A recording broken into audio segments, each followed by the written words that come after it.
All right, welcome back to the Route Master Scheduling App Training. In this second video, we're going to talk about how the frequency, the interval, the days, the start date kind of work together. Let's review the most important fields first.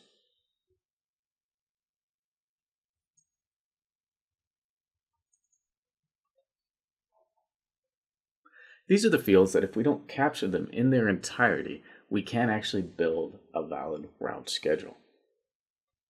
The scheduled start date and day one. Without this, again, we can't fill that in for that machine. This doesn't have to match the day. Let's whip back out to the application and show you what I mean. From the application, we are our choices here. C for collection Monday, collection Tuesday, S for collection Monday, S for collection Tuesday, and so on. Let's take a look at this example. We've told it to collect day one on a Tuesday, but we've chosen the start date on the 20th. That means the application and the programming is going to go ahead and look for the first Tuesday it can find, which in this case would be the 23rd. Day one is required. Days 2 or 3 are optional, and it's going to be based on choices or how many times a week or every other week you wish to visit the machine.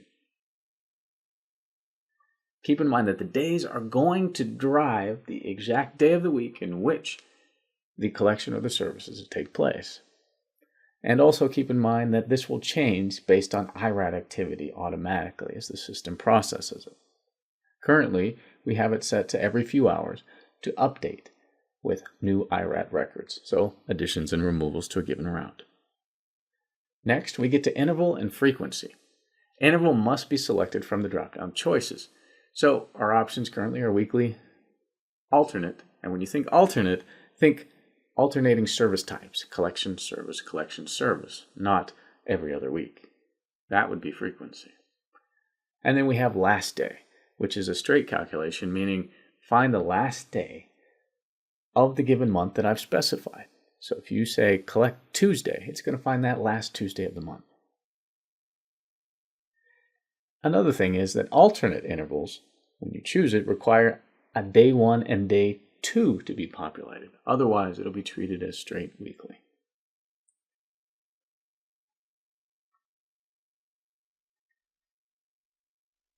Now that we've kind of covered that, and the bottom line being is if any of these are missing, the schedule cannot be produced in the final report. This would be what we consider an exception.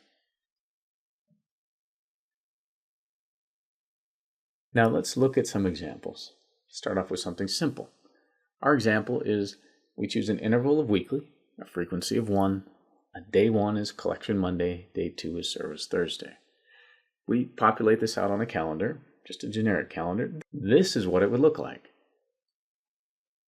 Every week on a Monday we collect, every Thursday we would service, and so on for the next week, the next week, next week. So far, so good. Let's look at another example.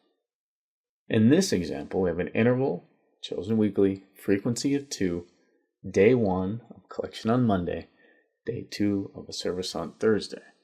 Notice our week 1, the first week it can find, is collection on Monday, service on Thursday.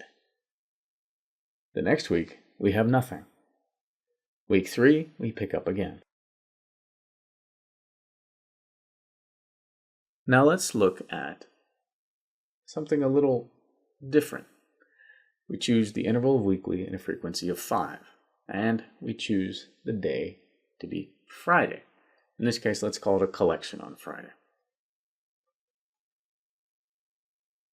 It finds its first Friday, the closest one to the start date, for the collection. Then it goes out 5 weeks from there. So during week 2, week 3, and week 4, we do nothing until again we hit week 5.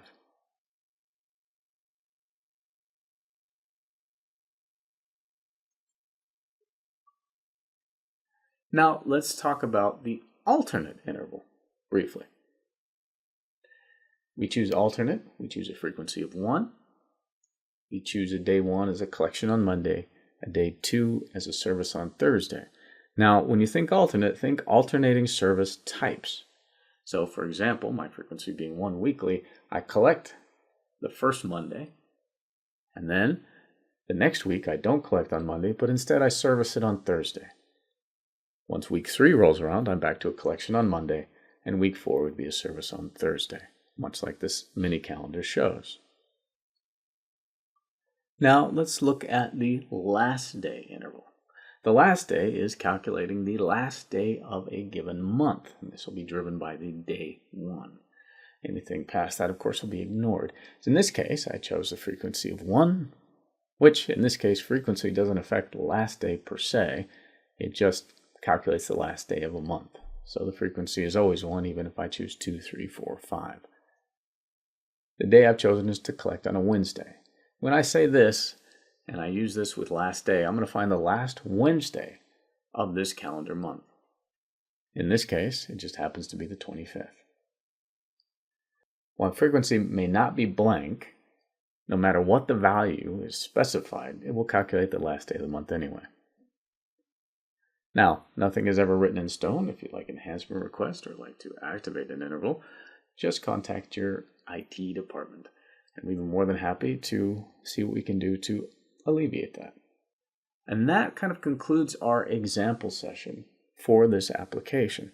Keep in mind that we can add different interval types, we can add different logic, we can add flexibility into this program.